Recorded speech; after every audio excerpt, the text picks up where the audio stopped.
नमस्कार, मी डॉक्टर दत्तात्रय शिंदे.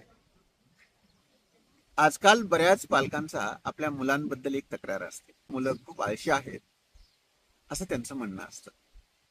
तेव्हा आज शेतामध्ये आल्यानंतर मला एक गोष्ट आठवली. एक शेतकरी होता आणि त्या शेतकऱ्यांचं खूप वय झालेलं होतं. म्हणजे मृत्यूचा समय त्यांचा जवळ आलेला होता. त्यांना 4 मुलं होते, परंतु ती 4ही मुलं खूप आळशी होते. म्हणजे शेतात काम करत नसायचे आणि याची चिंता त्या शेतकऱ्याला असायची. त्या शेतकऱ्यांनी एक आयडिया, त्या 4ही मुलांना जवळ बोलवलं आणि त्यांना सांगितलं की आपल्या शेतामध्ये खजिना दडलेला आहे, तो तुम्ही शोधून काढा. ते आळशी मुलांना खजिन्याचं नाव काढल्याबरोबर खूप आनंद झाला. त्यांना असं वाटलं की आपल्याला आयता खजिना मिळणार आहे, त्यामुळे आपल्या जीवनामध्ये आनंदी आनंद सुरू जाईल. तेव्हा त्यांनी आपली शेती खोदायला चालू केली. प्रत्येक शेतातला कोपरा न कोपरा त्यांनी खोदून काढला. ते काम चालू असतानाच त्यांच्या वडिलांचा म्हणजे त्या शेतकऱ्याचा मृत्यू झाला.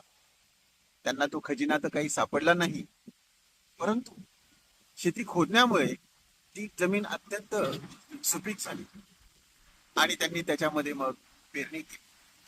पेरणी केल्यानंतर निश्चितच त्या जमिनीची चांगली मशागत झाल्यामुळे खूप चांगल्या प्रकारे पीक आलं आणि पीक आल्यानंतर 3-4 महिन्यांनी त्यांना खूप पैसे मिळाले.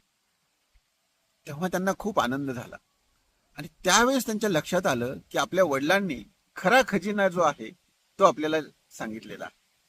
म्हणजे जीवनातलं त्यांचं जे सबक होतं, जीवनातलं जे त्यांचं ध्येय होतं, ते पूर्ण करण्यासाठी कामाशिवाय पर्याय नाही, कष्ट केल्याशिवाय पर्याय नाही, हा मोलाचा संदेश जाता जाता त्यांच्या वडिलांनी त्यांना दिला होता. तेव्हापासून त्यांनी खूप चांगल्या प्रकारे शेतीचं काम चालू केलं. मध्ये खूप चांगल्या प्रकारे त्यांनी यश मिळवलं. अगदी याचप्रमाणे आपल्या कामामध्येच आपला खजिना दडलेला असतो. त्यामुळे आपल्या कामाप्रती आपल्याला प्रेम असलं पाहिजे आणि आपण कष्ट करण्याची जर तयारी केली तर निश्चितपणे आपल्याही जीवनामध्ये उच्चतम असं यश निश्चित मिळेल. तेव्हा आजकालच्या मुलांना आज शेतातून दिलेला हा संदेश नक्कीच फायदेशीर ठरणार आहे. धन्यवाद.